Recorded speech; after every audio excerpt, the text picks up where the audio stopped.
بسم الله الرحمن الرحيم. إن الحمد لله نحمده تعالى ونستغفره ونعوذ بالله من شرور أنفسنا وسيئات أعمالنا. من يهده الله فلا مضل له ومن يضلل فلا هادي له، وأشهد أن لا إله إلا الله وحده لا شريك له، وأشهد أن نبينا محمدا عبده ورسوله صلى الله عليه وعلى آله وصحبه وسلم. وبعد،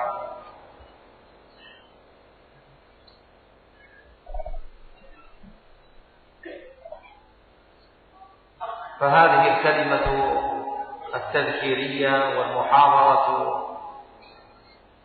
التي نتدارسها اليوم أو هذه الليلة المباركة إن شاء الله هي من التواصي بالحق والتواصي بالصبر. والتذكير أيها الأحبة، التذكير والمذاكرة هو من خصائص أهل الإيمان والتقوى. الله جل في علاه يقول: ذكر فإن الذكرى تنفع المؤمنين. وقد كان السلف رضي الله تعالى عنهم من الصحابة كعبد الله بن رواحة ومعاذ بن جبل وغيرهما، كان بعضهم يقول لبعض: اجلس بنا نؤمن ساعة.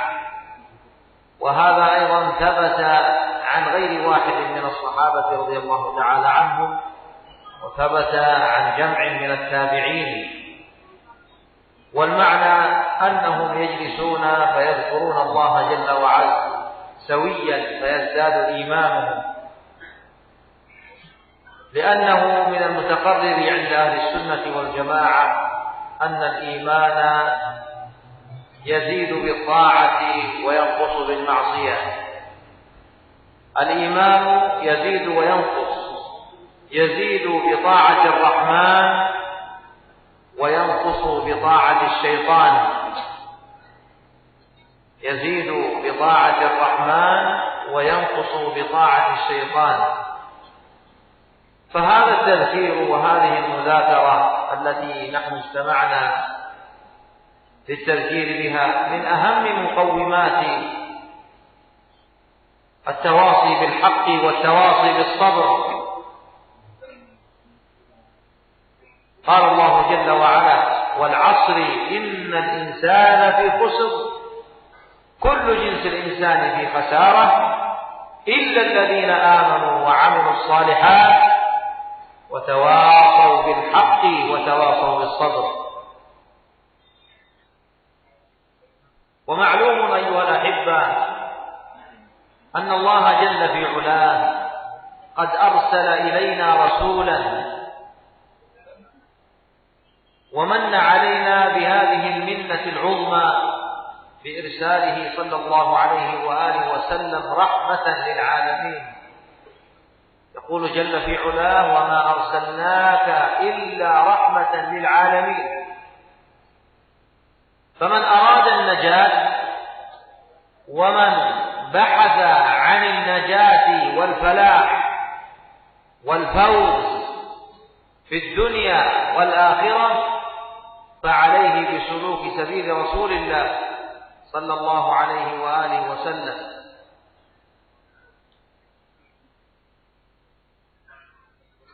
وهذا السلوك لا بد أن يترجم ترجمة عملية.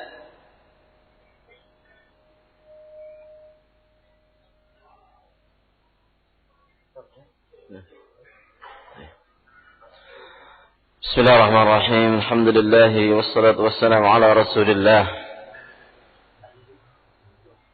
Saudara-saudara sekalian yang saya hormati, ikhwah fiddin rahimani wa rahimakumullah. Setelah kita memuji Allah Subhanahu wa taala dan bersalawat serta salam kepada Rasul alaihi salatu wassalam, maka kalimat tazkiriyah, peringatan dan tawasi bil haq dan tawasi bis sabri yang ada di malam hari ini adalah termasuk dari apa yang diperintahkan oleh Allah Subhanahu wa taala agar kita melaksanakan at-tawasi bil haqqi wat tawasi bis sabri, saling wasiat mewasiatkan dalam kebenaran dan saling wasiat mewasiatkan dalam kesabaran. Dan ikhwah sekalian rahimani wa rahimakumullah, memberikan peringatan kepada yang lain itu termasuk unsur penting dari keimanan dan ketakwaan kita semua kepada Allah Subhanahu wa taala. Sebagaimana kita semua tahu bahwa Allah Subhanahu wa taala mengatakan, "Wa dzakkir fa inna dzikra tanfa'ul mu'minin." Dan berilah peringatan, karena peringatan itu bermanfaat bagi mereka orang-orang yang beriman.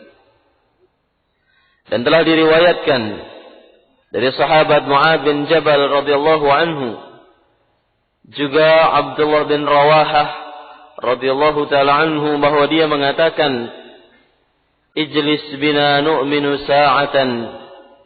Duduklah bersama kami, mari kita beriman sesaat. Dan telah terdapat riwayat ini dari beberapa orang sahabat yang lain. Demikian juga beberapa para tabi'in rahimahumullah ajma'in. Dan makna duduk bersama untuk beriman adalah duduk sejenak untuk saling ingat mengingatkan dengan ilmu dari Allah Subhanahu wa taala, sehingga dengan demikian mereka bertambah keimanannya.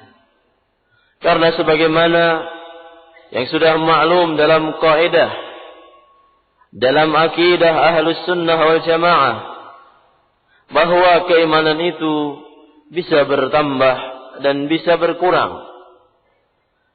Keimanan akan bertambah dengan ketaatan kepada Allah Subhanahu wa taala, dan berkurang dengan ketaatan kepada asy-syaitan. Maka dengan demikian zikra, peringatan, saling mengingatkan antara satu dengan yang lain, ini adalah unsur yang penting dari wasiat yang diperintahkan oleh Allah Subhanahu wa taala. Sehingga dengan wasiat itu mengeluarkan seorang manusia dari kerugian. Sebagaimana yang Allah Subhanahu wa taala sebutkan, "Wal 'asri innal insana lafi khusrin illa alladzina amanu wa 'amilus shalihat wa tawasaw bil haqqi wa tawasaw bis sabri." Demi masa sesungguhnya seluruh umat manusia tanpa dikecualikan oleh Allah Subhanahu wa taala, bahwa seluruh umat manusia benar-benar berada dalam kerugian. Kemudian Allah Subhanahu wa taala mengecualikan dari mereka orang-orang yang beriman dan beramal saleh. Kemudian saling mewasiati dalam kebenaran dan saling mewasiati untuk bersabar menegakkan kebenaran tersebut. Maka ini bukti yang nyata, bukti yang sangat jelas bahwa at-tawasi bil haqqi wat tawasi bis sabri, bahwa az-zikra, memberikan peringatan, merupakan unsur yang penting dalam agama kita. Sebagaimana suatu hal yang maklum telah kita ketahui bersama, bahwa Allah Subhanahu wa taala telah memberikan nikmat yang besar kepada kita semua dengan diutusnya Nabi kita Nabi Muhammad alaihi salatu wassalam sebagai pembawa rahmat bagi seluruh alam semesta. Seperti dikatakan oleh Allah Subhanahu wa taala, "Wa ma arsalnaka illa rahmatan lil alamin." Dan tidaklah kami mengutusmu kecuali sebagai rahmat bagi seluruh alam semesta. Maka untuk didapatkan keselamatan di dunia dan akhirat, tidak lain adalah dengan mengikuti jalan Rasulullah alaihi salatu wassalam, dan jalan Rasul alaihi salatu wassalam tersebut harus benar-benar kita realisasikan. Bukan hanya sebagai pengetahuan belaka, akan tetapi betul-betul kita wujudkan dalam kehidupan nyata sehari-hari kita. Dan di antaranya adalah saling memberikan peringatan kepada yang lain dalam kebenaran dan memperingatkan yang lain untuk bersabar menjalani ibadah kepada Allah Subhanahu wa taala.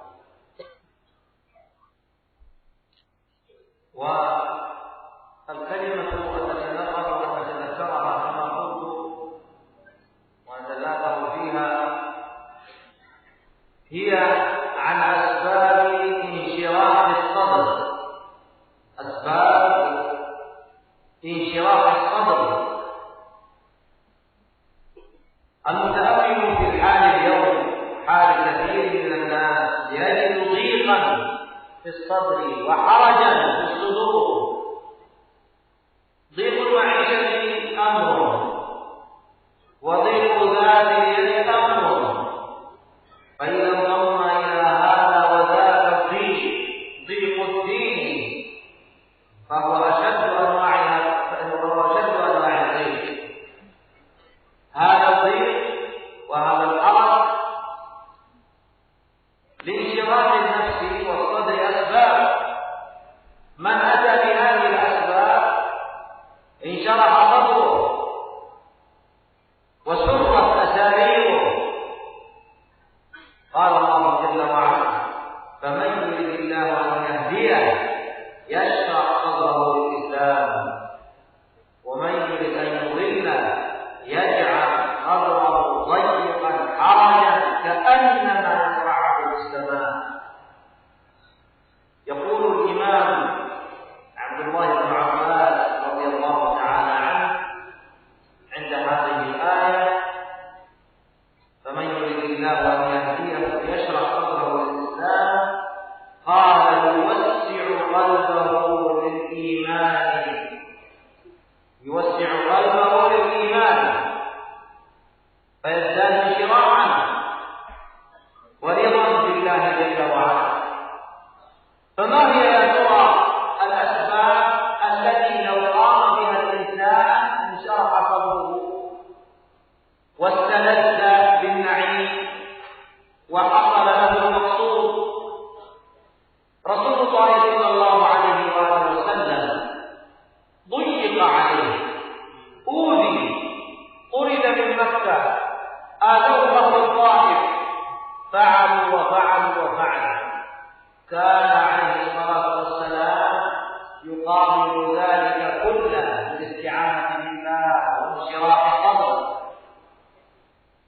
ظاهر الأمر ضيق، لكنه في حقيقته منشرح الصدر.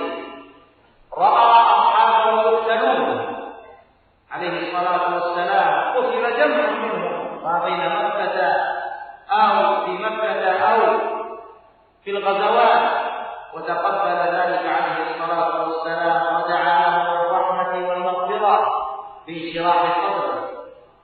الصحابة رضي الله تعالى عنهم أوذوا في سبيل الله، عذب بالله في رمضان مكة في الحرب الشديد، ومع هذا صبر لله وفي الله وانشراح صدره. إذن عند التأمل في هذه السير وسير الأئمة ممن جاء بعد الصحابة من التابعين وغيرهم، ومنهم الإمام أحمد، والكل يعرف كيف أوذي وعذب رحمه الله في سبيل نصرة اعتقاد أهل السنة والجماعة، تقبل ذلك كله برضا من الله وتسليم وانشراح الصدر.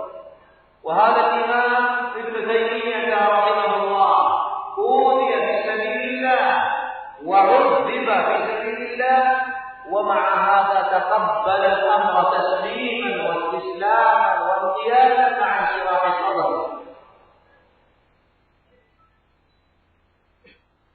هذا أمر عجيب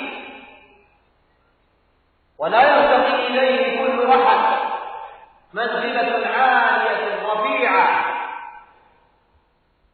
تقلدها من حقق أسباب الانشراح،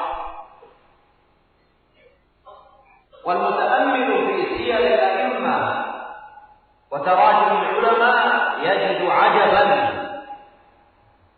في هذا الباب. فإن الحافظ ابن القيم رحمه الله قد ذكر عن شيخه شيخ الإسلام ابن تيمية الحراني أن هذا الرجل لما كان في السجن ووضع في السجن، وكما قلنا في المحاضرة الأولى كان يعمر ما بين سجن دمشق إلى سجن الإسكندرية. يقول رحمه الله: ما يفعل بالأعداء أنا جنتي في صدري،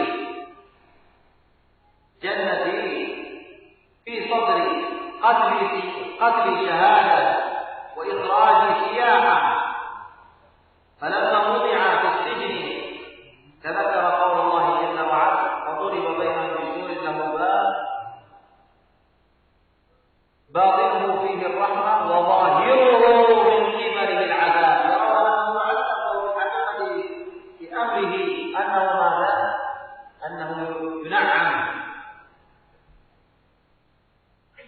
قال رحمه الله: لا أستطيع أن أعطيهم وأكافئهم على هذا السجن، لأنهم أتوني بهذه الخلوة لأن أذكر الله جل وعلا وأتقرب إليه بالطاعات. نقل عنه كما قلت الإمام ابن القيم هذا كله، ونقل عنه أمرا أعظم، فقال رحمه الله: كانت إذا اشتدت بنا الأمور، ابن القيم يقول: كانت إذا اشتدت بنا الأمور وضاقت بنا السبل من استعداد الناس والعامة والغوغاء والسلطان، والسبب الاعتقاد الصحيح والسير على المنهج الصحيح. قال: إذا ضاقت بنا السبل أتينا شيخ الإسلام وهو في الحبس في السجن. قال: فوالله ما هو إلا أن نراه،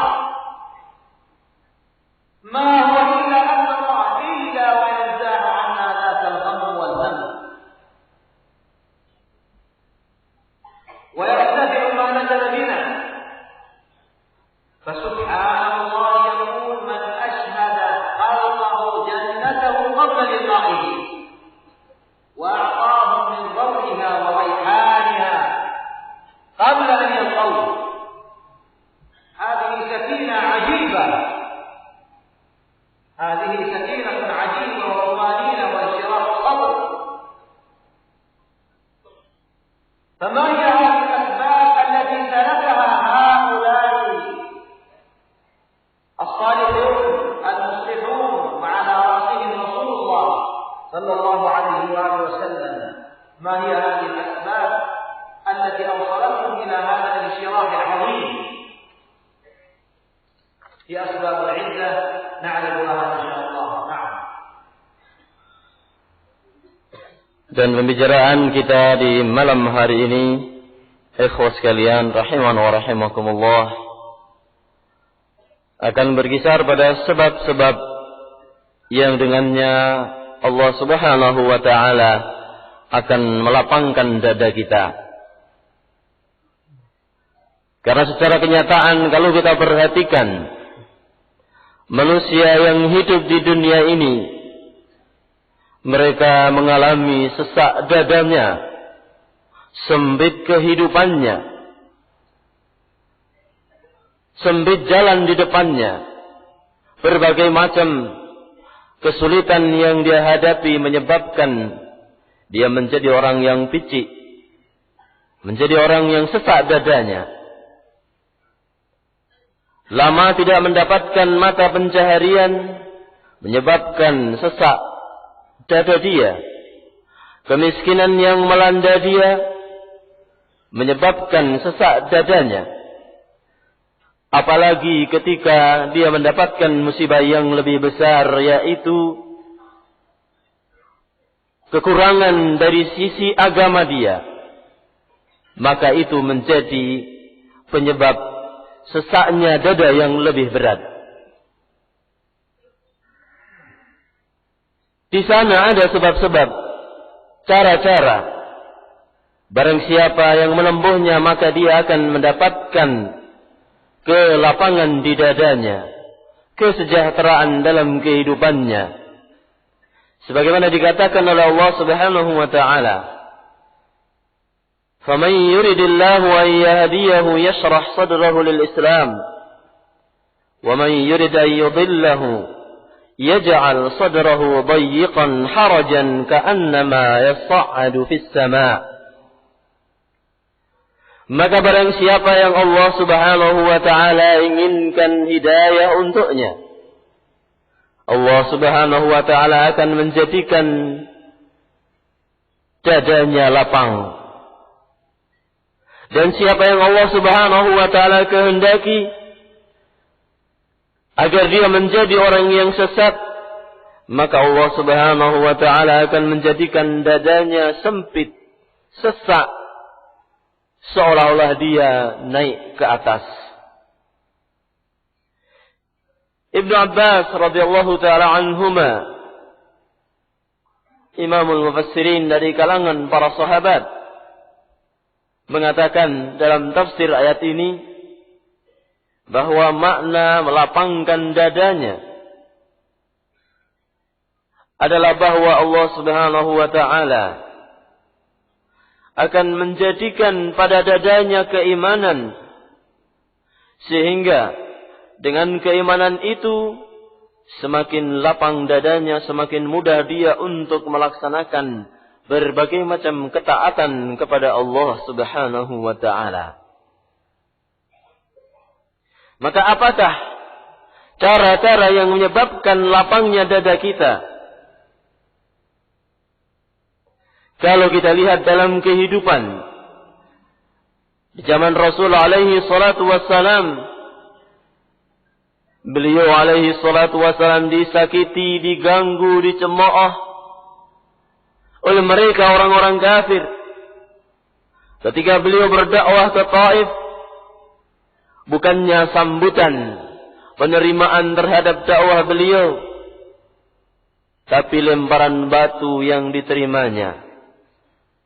Akan tetapi Nabi kita, Nabi Muhammad alaihi salatu wassalam menghadapi itu semua dengan lapang dada, dengan isti'anah, dengan meminta pertolongan kepada Allah Subhanahu wa taala. Di banyak kejadian yang lain, para sahabat-sahabat beliau Nabi Muhammad alaihi salatu wassalam banyak yang terbunuh, mati di medan pertempuran, yang tentunya itu akan menyempitkan dada secara lahiriah. Tetapi beliau alaihi salatu wassalam menghadapi itu semua dengan kesabaran, dengan lapang dada, sehingga nampaknya merupakan satu hal yang sempit dari luar, tetapi pada hakikatnya dari dalam dada terdapat kelapangan dengan hidayah dan bimbingan dari Allah Subhanahu wa taala. Demikian juga pada diri mereka para sahabat ridwanullahi taala alaihim ajma'in. Berbagai macam himpitan, berbagai macam penindasan, berbagai macam kezaliman mereka rasakan menimpa mereka. Akan tetapi dari luar nampak merupakan satu hal yang menyempitkan, sedangkan dari dalam dada mereka sendiri merupakan satu hal yang melapangkan dada mereka. Sebagaimana kita ketahui bersama bahwa Imam Ahmad rahimahullahu ta'ala juga disiksa dengan sebab membela akidah Ahlus Sunnah wal Jamaah. Dia dipenjara, disiksa sedemikian rupa, tetapi dengan ilmu beliau, dengan bimbingan dari Allah Subhanahu wa taala, beliau menghadapinya dengan lapang dada, dengan ketegaran, dengan kesabaran. Ibnu Taimiyah rahimahullahu taala pun juga demikian. Dipenjara dari satu tempat ke tempat yang lain, Tetapi yang terjadi sungguh suatu hal yang menakjubkan. Suatu hal yang mengherankan. Tidak bisa setiap orang melakukan seperti ini kecuali orang yang mengetahui sebab-sebab yang akan melapangkan dadanya. Sehingga muridnya Ibnu Qayyim Al-Jauziyah rahimahullahu ta'ala menukil dari Ibnu Taimiyah rahimahullahu ta'ala bahwa ketika beliau dipindah dari penjara Damaskus menuju penjara Iskandariyah, dari satu kesempitan secara lahiriah menuju kesempitan yang lainnya, tapi justru terlontar dari beliau kalimat yang menunjukkan ketegaran dan kelapangan dadanya. Beliau mengatakan, surgaku di dadaku. Kalau seandainya aku dibunuh, itu adalah mati syahid. Kalau seandainya aku dilepaskan, dibebaskan, itu merupakan kesempatan bagiku untuk bisa berjalan di muka bumi. Kemudian beliau membacakan ayat Allah Subhanahu wa ta'ala dalam surat Al-Hadid, yang potongan ayat itu, batinuhu fihi rahmatu wa zahiruhu min qibalihi al-azab. Di dalamnya terdapat rahmat dari Allah Subhanahu wa ta'ala, sedangkan dari luar nampak buat mereka merupakan suatu azab yang pedih menurut mereka demikian. Sehingga kemudian beliau mengatakan, aku tidaklah bisa membalas kebaikan mereka dengan mereka memasukkanku ke dalam penjara ini. Bahkan Ibnu Qayyim rahimahullahu ta'ala menyebutkan satu hal yang lebih menakjubkan dari hal tadi. Beliau rahimahullahu ta'ala mengatakan, dahulu apabila kami mendapatkan kesempitan di dada kami, yang tentunya tidak lain itu merupakan akibat ulah dari mereka musuh-musuh Ahlussunnah wal Jamaah yang tidak senang dengan dakwah Ahlussunnah wal Jamaah. Maka kata Ibnu Qayyim, ketika dada kami sesak, ketika dada kami sempit melihat kehidupan ini, kami datang ke penjara Syekhul Islam Ibnu Taimiyah rahimahullah ta'ala. Bukan untuk bertanya dan sebagainya, tapi Ibnu Qayyim rahimahullah mengatakan, begitu kami melihat beliau rahimahullah, begitu kami menyaksikan sosok wajah Ibnu Taimiyah rahimahullahu ta'ala, hilang semua keluh kesah yang ada, hilang semua perkara yang menyesakkan dada. Maka kata Ibnu Qayyim, subhanallah, maha suci Allah subhanahu wa ta'ala yang telah menciptakan hambanya seperti Ibnu Taimiyah rahimahullahu ta'ala, yang telah merasakan surganya sebelum dia meninggal, yang telah mendapatkan kepuasan, yang telah mendapatkan ketenangan sebelum dia berjumpa bertemu dengan Allah subhanahu wa ta'ala. Begitulah salah satu gambaran ketika orang mengetahui asbab insyirahis sadri, sebab-sebab yang melapangkan dada, maka nampak dari luar merupakan satu kesempitan, tetapi dari dalam merupakan satu hal yang menyenangkan. Maka sungguh kita ingin untuk bisa mengetahui apa sebab-sebab yang melapangkan dada. Syekh Abdullah Al-Bukhari akan melanjutkan pembicaraan tentang asbab insyirahis sadri. Tafadhal. فأول تلك الأسباب أيها الأحبة الذين يبحثون عن أسباب انشراح الصدر ويرغبون أن تنشرح صدورهم، أول تلك الأسباب التوحيد لله جل وعلا، تحقيق التوحيد لله جل وعلا. هذا التوحيد الذي هو حق الله على العبيد. إن علمت معنى هذا التوحيد وحققت هذا التوحيد أردت واسترحت.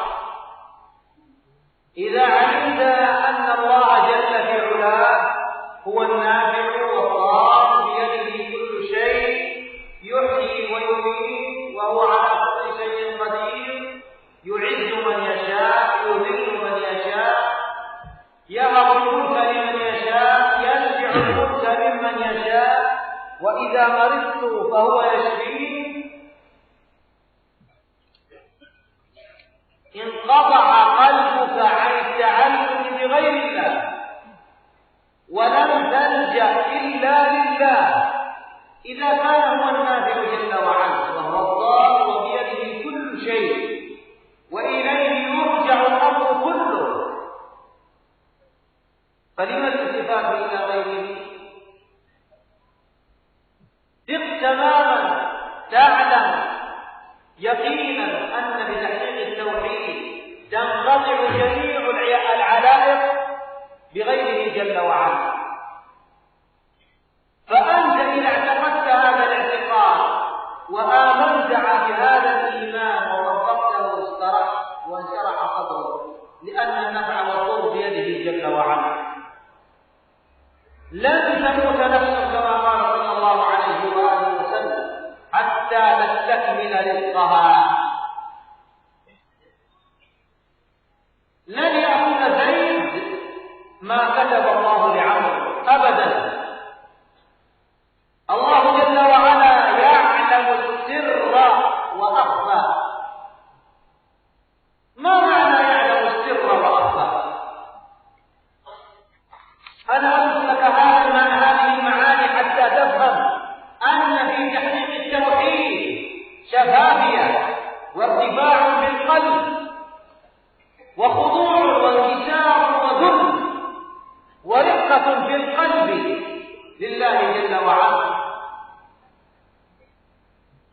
لا كما يقول أهل الأهواء من أن مدارسة التوحيد وتحقيق التوحيد تقسم القلوب كلا ورب السماء ما عرفوا معنى التوحيد ولذا قتل قلوبهم أقول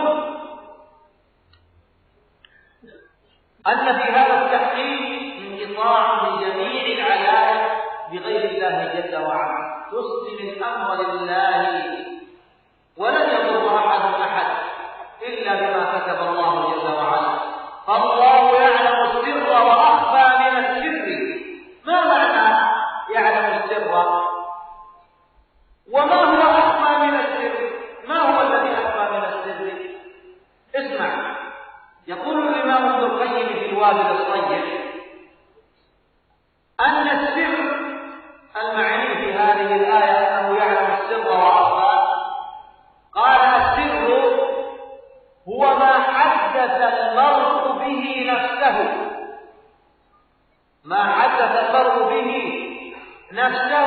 ولم تنطق به شفتاه يعني ما جال في خاطر الإنسان هذا هو السر في هذه الآية ما حدث المرء به نفسه ولم تنطق به شفتاه فالله يعلم السر لأنه يعلم خبيرة الأعين وما تخفي الصدور جل وعلا أخفى من السر وهذا من كمال الله جل وعلا وسعة علمه وإحاطته بالأمور ألا يعلم الخلق وهو اللطيف الخبير أخفى من السر يقول ابن القيم هو ما سيرد على خاطره مما سيأتي مما ستحدث به نفسك يعني هو الآن لم يرد عليه إنما أن الله جل وعلا يعلم أنه في يوم كذا سيحدث زيد من الناس نفسه بكذا في الساعة كذا في الوقت كذا كل الخلائق بلا استثناء إذا علمت أن الله جل في علاه له الأمر كله وله الإحاطة كلها وله الأمر كله جل وعلا وبيده الخير كله يعز من يشاء ويذل من يشاء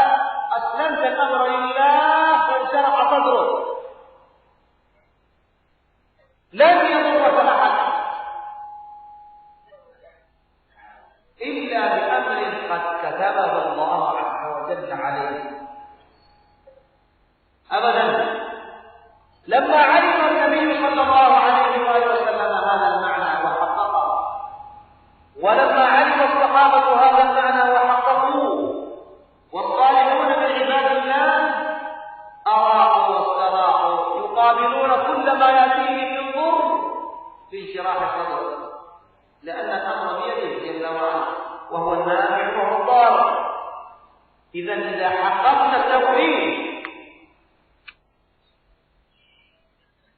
عرفت وأيقنت أنك دخلت في أبواب أو أتيت بأعظم باب وفتحت أعظم باب في شراح الصدر.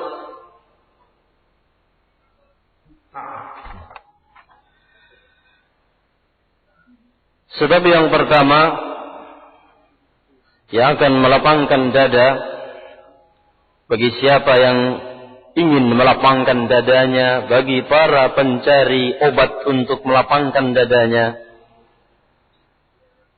adalah tauhidullah, mentauhidkan Allah Subhanahu wa ta'ala dengan semua maknanya. Ketahuilah tauhid tersebut dan realisasikan, amalkan, wujudkan dalam alam nyata, dalam amaliyah kehidupan kita sehari-hari. Tauhid yang merupakan hak Allah Subhanahu wa ta'ala kepada kita semua. Kewajiban kita kepada Allah Subhanahu wa ta'ala adalah mentauhidkannya, beribadah hanya kepada Allah Subhanahu wa ta'ala dan seterusnya.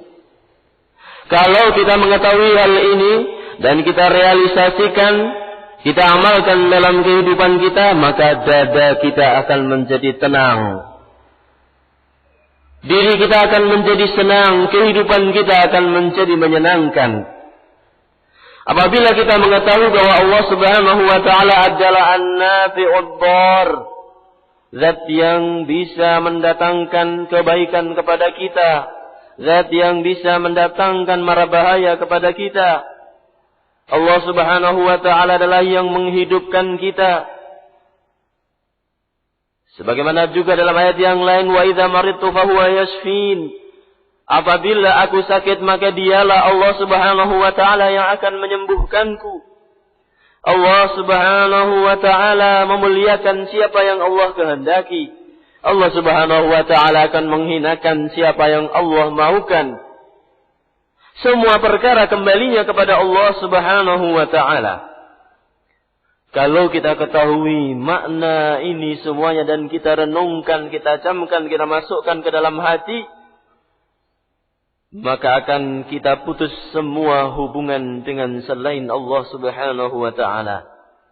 Kita akan putuskan keterkaitan, ketergantungan kita kepada selain Allah Subhanahu wa ta'ala. Rasulullah alaihi salatu wassalam pun juga mengatakan bahwa tidaklah suatu jiwa akan mati sampai dia mengambil penuh, mendapatkan semua rezeki yang telah dituliskan untuknya. Dalam ayat yang lain Allah Subhanahu wa ta'ala mengatakan bahwa Allah Subhanahu wa ta'ala ya'lamus sirra wa akhfa.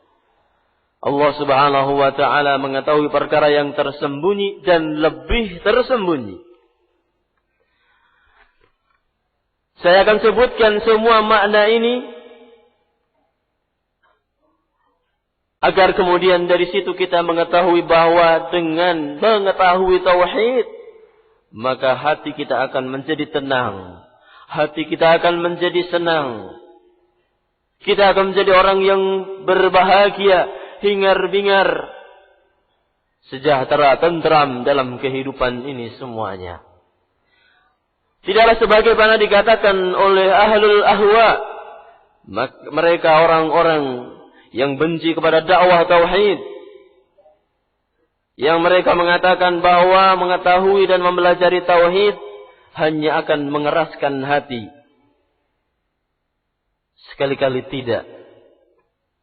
Tidaklah sebagaimana yang mereka ucapkan. Dan justru karena mereka tidak mau mempelajari dan tidak mau mengetahui tauhid, maka hati mereka menjadi keras. Maka apa artinya bahwa Allah Subhanahu wa ta'ala mengetahui sesuatu yang rahasia dan lebih tersembunyi? Ibnu Qayyim rahimahullahu ta'ala dalam kitabnya Al-Wabilus Sayyid dan Al-Kalimit Tayyib menyebutkan makna ayat ini.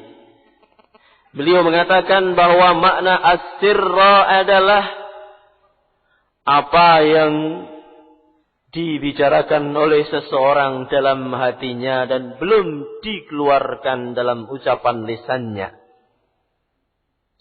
Apa yang terlintas di benak seseorang, apa yang masih ada dalam hati seseorang, itulah as-sirra. Sedangkan akhfa, yang lebih tersembunyi, yang ini menunjukkan luasnya pengetahuan Allah Subhanahu wa taala, luasnya ilmu Allah Subhanahu wa taala. Ala ya'lamu man khalaqa wa huwal latiful khabir. Tidakkah mereka mengetahui siapa yang telah menciptakan mereka? Dialah Allah Subhanahu wa taala yang maha lembut dan maha teliti. Ibnu Qayyim rahimahullah taala mengatakan bahwa makna akhfa adalah apa yang akan datang di hatimu di suatu hari nanti. Sesuatu yang akan datang kepada kita, sesuatu yang akan terlintas di benak kita, sesuatu yang akan datang kepada hati kita. Tahun berapa, bulan apa, hari apa, jam berapa, apa yang datang kepada kita, semua hal itu diketahui oleh Allah Subhanahu wa ta'ala. Allah Subhanahu wa ta'ala juga mengatakan dalam ayat Al-Quran, lahul amru kulluhu, milik dia semua urusan. Allah Subhanahu wa ta'ala juga mengatakan, yu'izzu man yasha, Allah memuliakan, meninggikan derajat siapa yang Allah Subhanahu wa ta'ala kehendaki. Allah Subhanahu wa ta'ala juga akan menghinakan siapa yang Allah Subhanahu wa ta'ala kehendaki. Renungkanlah makna-makna seperti ini dan serahkan semua urusan kita kepada Allah Subhanahu wa ta'ala. Niscaya dada kita akan menjadi lapang. Rasulullah alaihi salatu wasallam pun mengatakan, tidaklah mungkin akan menimpamu kecuali apa yang telah Allah Subhanahu wa ta'ala tuliskan atasmu. Maka ketika Rasul alaihi salatu wasallam mengetahui perkara seperti ini, ketika para sahabat ridwanullahi ta'ala alaihi mengetahui perkara seperti ini, dada mereka menjadi lapang menghadapi berbagai macam kejadian, kesulitan yang menghimpit mereka di dunia ini. Jadi, tauhidullah, mentauhidkan Allah Subhanahu wa ta'ala, mengetahui dan merealisasikannya, merupakan sebab-sebab di antara yang akan menjadikan dada kita menjadi lapang. Bahkan itu merupakan pintu yang sangat besar yang akan membawa dada kita untuk menjadi lapang, tegar menghadapi berbagai macam perkara yang ada.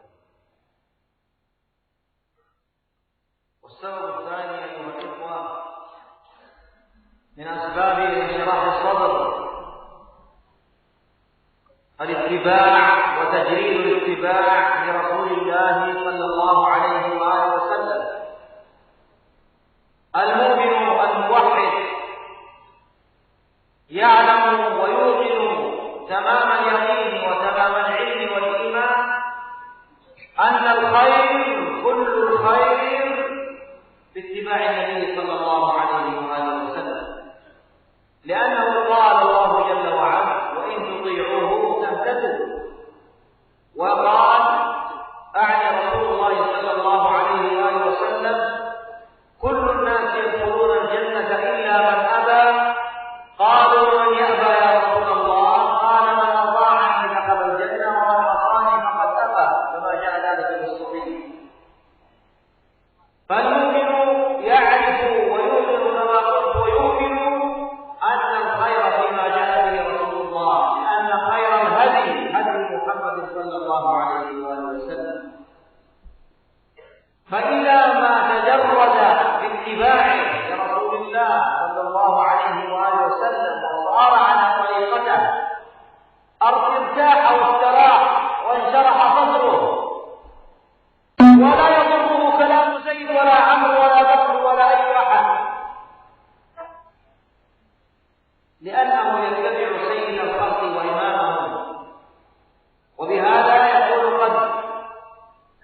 أتى بالأمر الذي جاء في قول الله جل وعلا لقد كان لكم في رسول الله أسوة حسنة لمن كان يرجو الله واليوم الآخر. فالذي يرجو الله واليوم الآخر يتبع ويتخذه أسوة، ومن لا فلا. فاتباعه صلى الله عليه وآله وسلم فيه الخير والفلاح والانشراح، انشراح الصدر. جاء في السنن عند النسائي وغيره أن رجلا جاء إلى عبد الله بن عمر فقال له إنا نجد أن صلاة الحضر 4 وصلاة السفر 2 فما بالها صلاة الخوف 1؟ كيف هذا يعني؟ وهذه صورة، أقول صورة من صور صلاة الخوف التي هي في حالة الحروب والجهاد، وإلا فصور صلاة الخوف كثيرة تزيد عن 21 صورة. الشاهد قال له كيف هذا؟ فقال ابن عمر مجيبا هكذا علمنا رسول الله، وانتهى، وقف عندها، لأنه يرى أن في هذا الجواب راحة وانشراح صدر. ولما دخل عثمان ابن عفان رضي الله تعالى عنه على أهل مكة لما بعثه إليهم رسول الله صلى الله عليه وآله وسلم، رأوا عليه الأسرة وقد جعلها إلى نصف ساقيه، قالوا له مستهزئين، يستهزئون بعثمان، ما هذه الأسرة؟ فماذا أجاب عثمان؟ ما قال نعم لعله وعسى، قال هذه أسرة صاحبنا، يعني رسول الله صلى الله عليه وسلم. فتطبيق شريعة رسول الله صلى الله عليه وسلم وتجديد الاتباع فيه انشراح صدر تام. فلا وربك لا يؤمنون حتى يحكموك فيما شجر بينهم ثم لا يجدوا في أنفسهم حرجا مما قضيت ويسلموا تسليما. يقول الإمام ابن القيم في الرسالة التبوكية من تدبر الشرور الواقعة في العالم يعلم أن سببها مخالفة رسول الله صلى الله عليه وآله وسلم. ومن تدبر الخير الواقع في العالم سببه موافقة رسول الله صلى الله عليه وآله وسلم. ثم قال فعاد خير الدنيا والآخرة في اتباعه وشر الدنيا والآخرة في مخالفته صلى الله عليه وآله وسلم. نعم. Sebab yang kedua yang akan melapangkan dada adalah al-ittiba', mengikuti Rasulullah alaihi salatu wassalam. Memurnikan ittiba' kita hanya mengikuti beliau Nabi Muhammad alaihi salatu wassalam. Seorang mukmin yang mentauhidkan Allah Subhanahu wa taala sangat yakin bahwa kebaikan akan dia dapatkan manakala dia ittiba', betul-betul mengikuti Rasulullah alaihi salatu wassalam. Karena Allah Subhanahu wa taala mengatakan, "Wa in tuti'uhu tahtadu."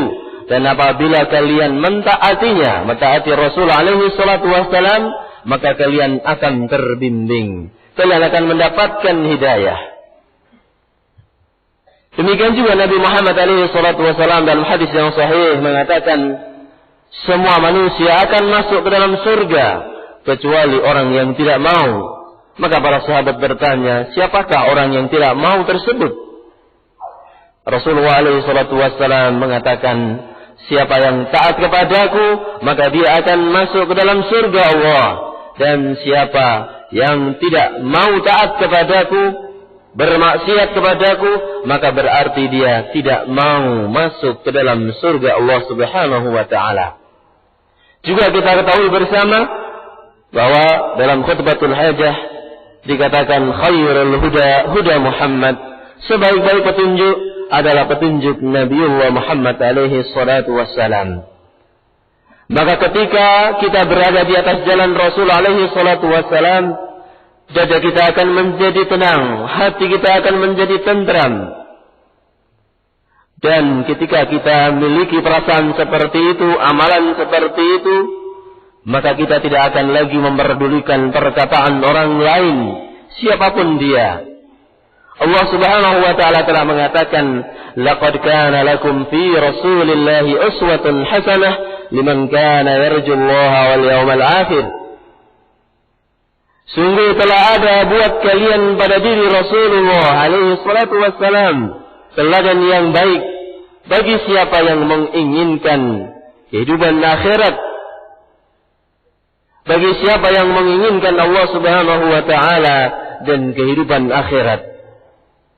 Siapa yang menginginkan kebahagiaan di sisi Allah taala, siapa yang menginginkan kebahagiaan di hari akhir, maka dia akan mengikuti Rasul alaihi salatu wassalam. Dan siapa yang tidak menginginkan kebaikan di sana, maka dia tidak akan melakukan ittiba kepada Rasulullah alaihi salatu wassalam. Disebutkan dalam kitab Sunan An-Nasa'i rahimahullahu ta'ala dan yang lainnya, bahwa ada seorang yang datang kepada Abdullah bin Umar radhiyallahu ta'ala anhuma. Dia kemudian mengatakan, salat kalau kita tidak bepergian 4 rakaat. Dan apabila kita sedang safar, maka salatnya 2 rakaat. Lantas kenapa pada saat salat khauf, salat di medan pertempuran 1 rakaat? Salat khauf dengan 1 rakaat ini memang merupakan salah satu cara di antara sekian banyak cara untuk pelaksanaan salat khauf yang bisa sampai pada hitungan 21 cara untuk pelaksanaan salat khauf ini. Ibnu Umar radhiyallahu taala anhuma dengan lugas, dengan gampang menjawab pertanyaan tadi. Beliau katakan, hakadha 'allamana Rasulullah sallallahu alaihi wasallam. Demikianlah yang diajarkan kepada kami oleh Rasulullah sallallahu alaihi wasallam.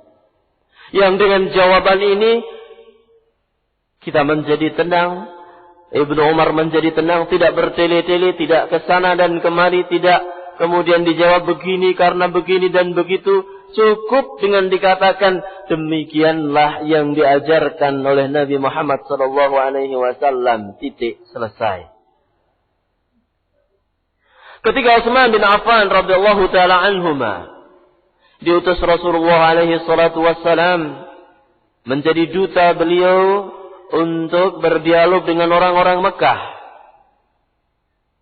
Maka ketika mereka melihat Utsman bin Affan meninggikan sarungnya, tidak isbal, tidak menjulurkan sarungnya di bawah mata kaki, maka mereka melecehkan, maka mereka menghinakannya.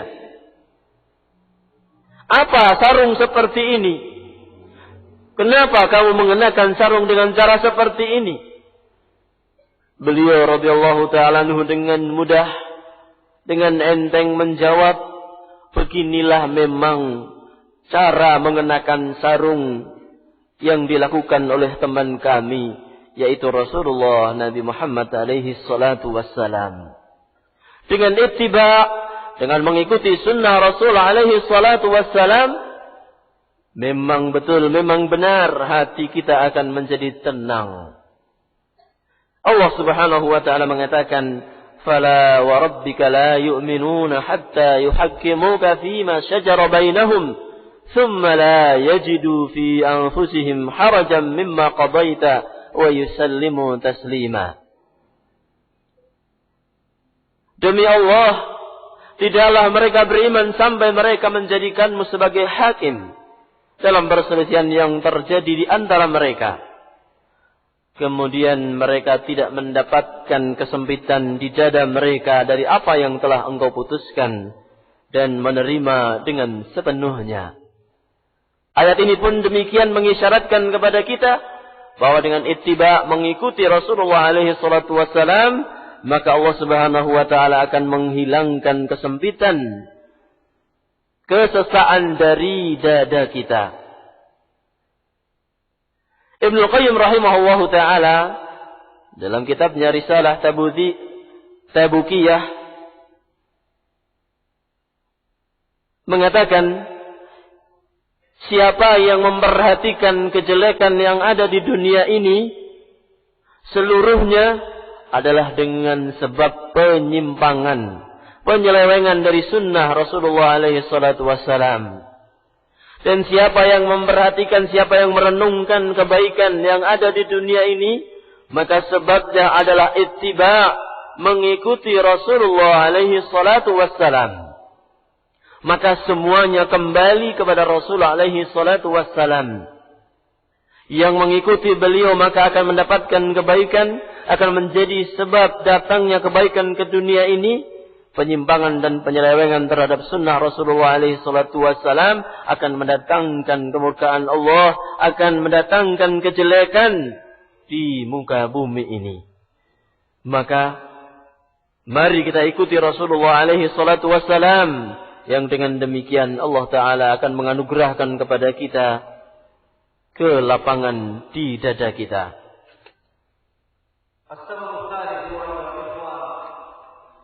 من أسباب انشراح الصدر هو ذكر الله جل وعلا والإكثار من ذكر الله جل وعلا.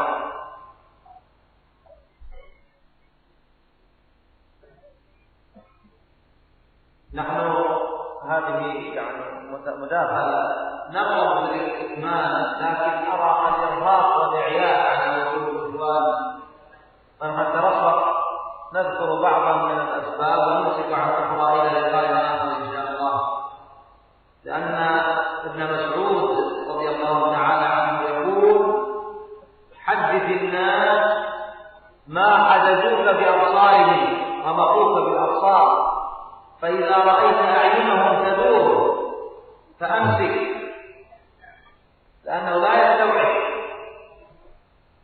وليس المراد هذا هو الكلام من غير فهم، لا بد أن يسبق ذلك فهم، فالرفق مطلوب، وهذا من الرفق في التعليم، هذا من الرفق في التعليم.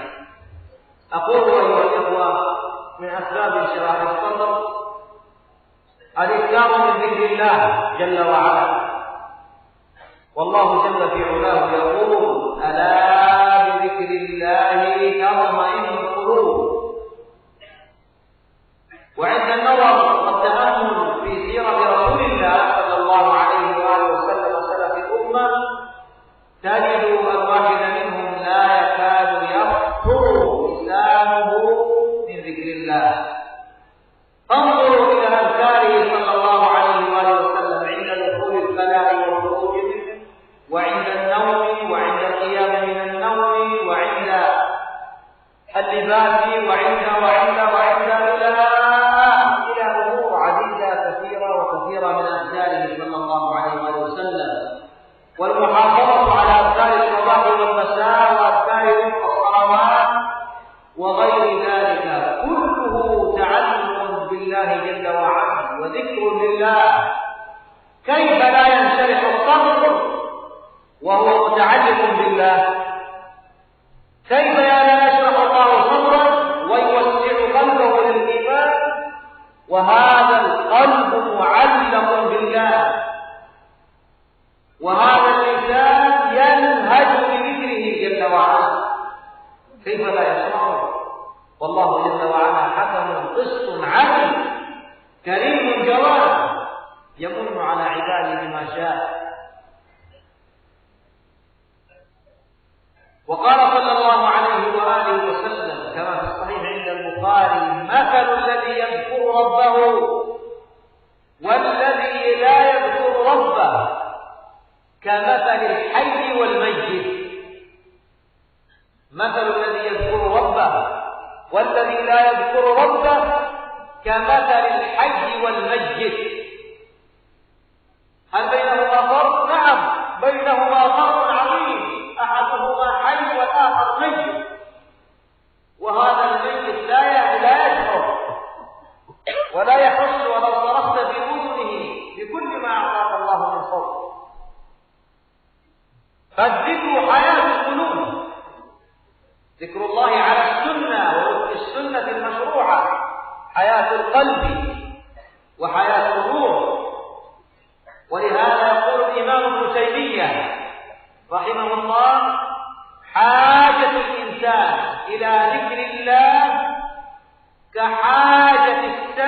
حاجة الإنسان، يقصد الإنسان المؤمن إلى ذكر الله كحاجة السمك إلى الماء، إذا خرج السمك من الماء مات.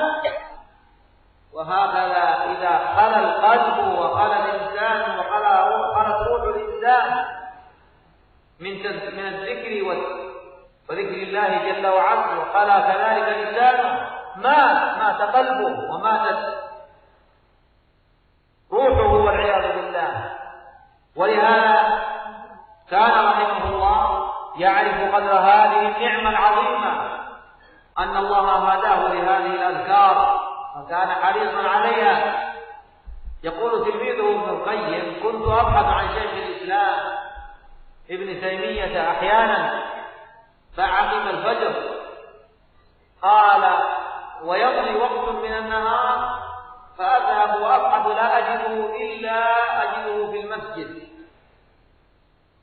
يجلس في المسجد يذكر الله بعد صلاة الفجر، يدرك الفضل ويدرك ماذا؟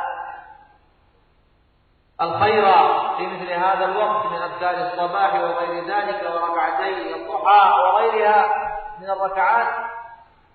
فيقول ويسأل شيخه: لما؟ قال: يا بني،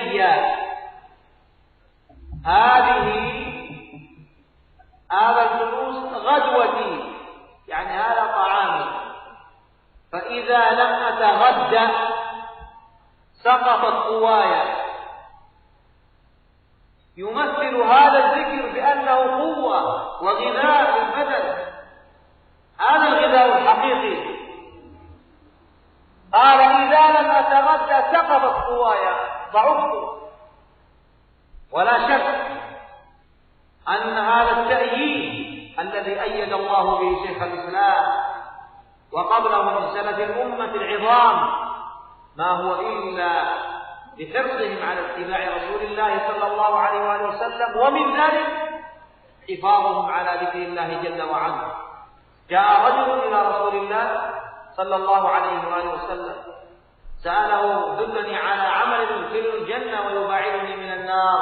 فقال: لا يزال لسانك رطبا بذكر الله. بعض الناس يذكر الله باللسان لكن لا يذكره بقلبه، ولا ينفع الذكر إن لم يكن بالقلب واللسان. تستحضر المعنى عندما تقول: أعوذ بكلمات الله التامات من شر ما خلق، تستحضر معنى هذه العبارة وهذا الدعاء، فأنت تستعين وتلجأ وتعتصم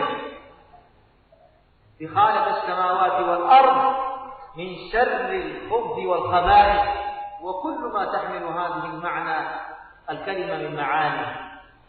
وعندما تقول: أعوذ بكلمات الله التامات من شر ما خلق، تستحضر ما تدل عليه هذه الجملة من معاني عظيمة.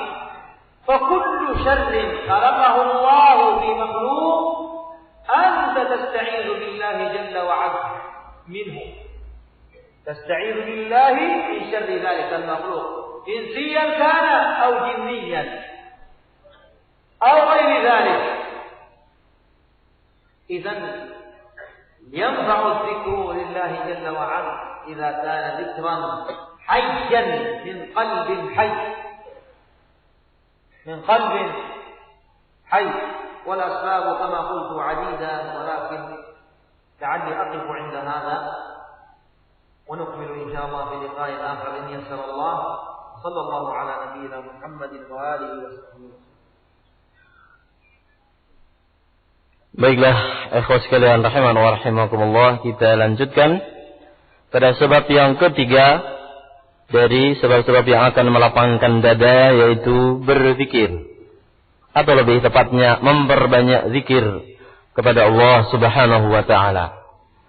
Tetapi Syekh tadi mengatakan karena memerhatikan dari banyak ikhwah yang sudah penglihatannya ke sana dan kemari, pertanda bahwa itu merupakan satu kejenuhan, pertanda itu bahwa suatu keletihan, maka Syekh hafizahullah ta'ala tidak akan menyelesaikan pembahasan ini, dan Ya, ditunda pembahasan selanjutnya di pertemuan yang akan datang. Karena beliau tadi mengatakan bahwa Abdullah bin Mas'ud radhiyallahu ta'ala anhu mengatakan, berbicaralah kalian kepada manusia selama pandangan mereka masih tertuju kepadamu. Kalau pandangan mereka sudah berputar ke sana dan kemari, maka diamlah, hentikanlah. Karena memang maksud daripada pembicaraan bukanlah sekedar untuk disampaikan, tetapi untuk difahami, untuk bisa masuk ke dalam hati. Zikir, ikhwas sekalian rahimani wa rahimakumullah, merupakan salah satu cara yang akan melapangkan dada kita, sebagaimana dikatakan oleh Allah Subhanahu wa taala, ala bidzikrillahi tatma'innul qulub. Ketahuilah bahwa dengan berzikir kepada Allah Subhanahu wa taala, hati akan menjadi tenang. Marilah kita lihat, cobalah kita lihat sirah Nabi Muhammad alaihi salatu wassalam, perjalanan hidup beliau dari hari ke hari. Demikian juga biografi mereka para salaful ummah, para salafus salih, bahwa mereka itu tidak henti-hentinya dari berzikir kepada Allah Subhanahu wa taala. Lisan mereka selalu basah dengan zikir kepada Allah Subhanahu wa taala. Lihat saja berbagai macam riwayat dari Nabi Muhammad alaihi salatu wassalam tentang zikir ini. Dari bangun tidur, masuk WC, keluar dari kamar mandi, pakai baju, lepas baju, keluar rumah, dan seterusnya. Dari awal aktivitas kita dalam sehari-hari sampai akhirnya, semua penuh dengan zikir kepada Allah Subhanahu wa ta'ala. Pagi dan sore berzikir, mengeratkan hubungan kepada Allah Subhanahu wa ta'ala. Sehingga dengan berzikir tersebut orang selalu terhubung, selalu memiliki hubungan kepada Allah Subhanahu wa ta'ala. Kuat ketergantungannya kepada Allah Subhanahu wa ta'ala. Maka jelas bahwa dengan yang seperti itu, dengan berzikir yang terus-menerus yang banyak itu tadi, orang akan mendapatkan kelapangan dadanya. Bagaimana tidak? Allah Subhanahu wa ta'ala yang tidak pernah menyelisihi janji-janjinya.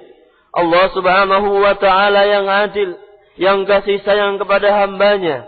Pada saat hambanya menyebut nama Allah Subhanahu wa ta'ala, mendekatkan diri kepadanya, maka Allah Subhanahu wa ta'ala akan memberikan anugerah kepadanya dengan dilapangkan dadanya oleh Allah Subhanahu wa ta'ala. Maka kalau kita melihat seperti itu, seorang Islam, seorang mukmin, orang yang beriman kepada Allah Subhanahu wa ta'ala, tidak akan membutuhkan perkara-perkara lain dalam menenangkan dadanya. Berzikir kepada Allah Subhanahu wa ta'ala dengan banyak akan menjadikan hatinya tentram, dadanya tenang.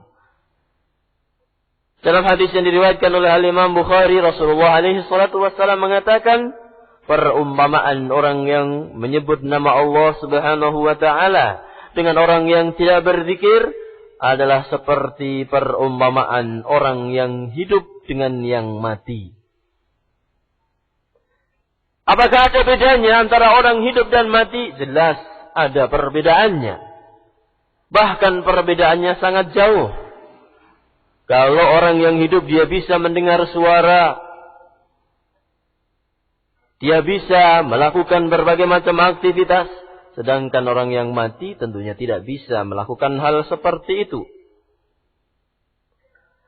Maka ini adalah perumpamaan dari Rasul alaihi salatu wassalam, bahwa dengan berzikir kepada Allah Subhanahu wa ta'ala, hati kita akan hidup. Hati kita akan selamat, hati kita akan sehat. Dan sebaliknya, manakala orang tidak berzikir kepada Allah Subhanahu wa ta'ala, maka hatinya akan kering, hatinya akan mati, akan layu. Ibnu Taimiyah rahimahullahu ta'ala mengatakan bahwa manusia ini butuh kepada zikir kepada Allah Subhanahu wa ta'ala seperti halnya ikan butuh kepada air. Kita ketahui bahwa ikan kalau dikeluarkan dari air maka dia akan mati. Maka seperti itu pula manusia. Tanpa zikir kepada Allah Subhanahu wa ta'ala, maka hatinya akan mati, hatinya akan kaku, hatinya akan keras. Beliau rahimahullahu ta'ala mengetahui hadis ini dan merealisasikannya, mengamalkannya. Sehingga muridnya Ibnu Qayyim rahimahullahu ta'ala menceritakan, sering aku mencari Syekhul Islam Ibnu Taimiyah rahimahullahu ta'ala kemana-mana dan tidak kemudian didapatkan, padahal masih pagi hari. Tidak didapatkan di rumahnya, tetapi ternyata beliau duduk di masjid. Duduk di masjid untuk meraih berbagai macam keutamaan dari Allah Subhanahu wa ta'ala. Berzikir kepada Allah Subhanahu wa ta'ala. Memanfaatkan waktu tersebut. Memanfaatkan waktu dari setelah salat subuh sampai terbitnya matahari. Dan kemudian Ibnu Qayyim rahimahullahu ta'ala bertanya kepadanya, mengapa engkau lakukan hal ini? Ibnu Taimiyah rahimahullahu ta'ala menjawab, ya bunayya, hadhihi ghudwati. Wahai anakku, ini adalah sarapanku. Kalau aku tidak makan, maka aku akan jatuh pingsan, akan hilang kekuatanku. Demikianlah Ibnu Taimiyah rahimahullahu ta'ala mengajarkan kepada kita lewat Ibnu Qayyim rahimahullahu ta'ala. Dan ini adalah merupakan ta'yid, sebuah dukungan, pemberian kekuatan dari Allah Subhanahu wa ta'ala. Syekhul Islam Ibnu Taimiyah rahimahullahu ta'ala diperkuat oleh Allah Subhanahu wa ta'ala dengan sedemikian rupa, selalu ittiba, selalu mengikuti sunnah-sunnah Rasulullah alaihi salatu wassalam, dan di antara sunnah itu adalah senantiasa berzikir kepada Allah Subhanahu wa ta'ala. Sebagaimana riwayat yang ada, seorang sahabat datang kepada Rasulullah alaihi salatu wassalam dan minta ditunjukkan kepadanya amalan yang memasukkan ke dalam surga dan menjauhkan dari neraka. Maka Rasulullah alaihi salatu wassalam menasihatkan kepadanya, hendaknya lisanmu selalu basah dengan zikir kepada Allah Subhanahu wa ta'ala. Hendaknya lisanmu selalu basah dengan menyebut nama Allah Subhanahu wa ta'ala. Sebagian orang mungkin berzikir, tetapi hanya di lisannya. Hatinya kosong. Tidak mengikuti apa yang diucapkan oleh lisannya. Maka zikir yang seperti ini tidak akan bermanfaat. Tidaklah akan bermanfaat zikir yang kita ucapkan kecuali kalau apa yang diucapkan oleh lisan diikuti, dicamkan, direnungkan dalam hatinya. Maka seperti itu yang seharusnya kita miliki, dan seperti itu yang zikir yang akan memberikan manfaat, menenangkan hati seseorang. Maka pada saat kita membaca zikir yang diajarkan oleh Rasulullah alaihi salatu wassalam di pagi dan sore hari, a'udzu bikalimatillahi tammati min syarri ma khalaq. Aku berlindung dengan kalimat-kalimat Allah Subhanahu wa ta'ala yang sempurna dari kejelekan makhluknya. Lisan kita mengucapkan zikir ini, hati kita merenungkan maknanya. Maka semestinya kita ketahui dan kita renungkan makna. Aku berlindung dengan kalimat Allah Subhanahu wa ta'ala yang sempurna. Renungkanlah makna kalimat Allah Subhanahu wa ta'ala yang sempurna. Yang berarti tidak ada kekurangan, tidak ada cacatnya sedikit pun. Kalimat Allah Subhanahu wa ta'ala. Min syarri ma khalaq, dari kejelekan makhluknya. Renungkanlah juga makna kalimat tersebut. Bahwa semua kejelekan yang ada di makhluk Allah Subhanahu wa taala itu bisa kita hindarkan, bisa kita sangkal manakala kita berlindung dengan Allah Subhanahu wa taala. Kita renungkan berbagai macam zikir yang diajarkan oleh Rasulullah alaihi salatu wassalam. Kita ucapkan zikir tersebut dibarengi dengan amalan dari hati kita, meyakini dan mengetahui maknanya, merenungkan makna mendalam yang ada padanya, maka hati kita akan menjadi lapang, hati kita akan menjadi hidup. Inilah sebab yang ketiga dari sebab-sebab yang akan melapangkan dada. Dan kita cukupkan sampai di sini muhadarah pembicaraan pada malam hari ini. Semoga Allah Subhanahu wa taala memberikan kesempatan kepada kita untuk bisa melanjutkan pembahasan ini di waktu-waktu yang akan datang. Kita akhiri majelis kita. Nah, kita akhiri majelis kita dengan kafarah majelis. Subhanallah.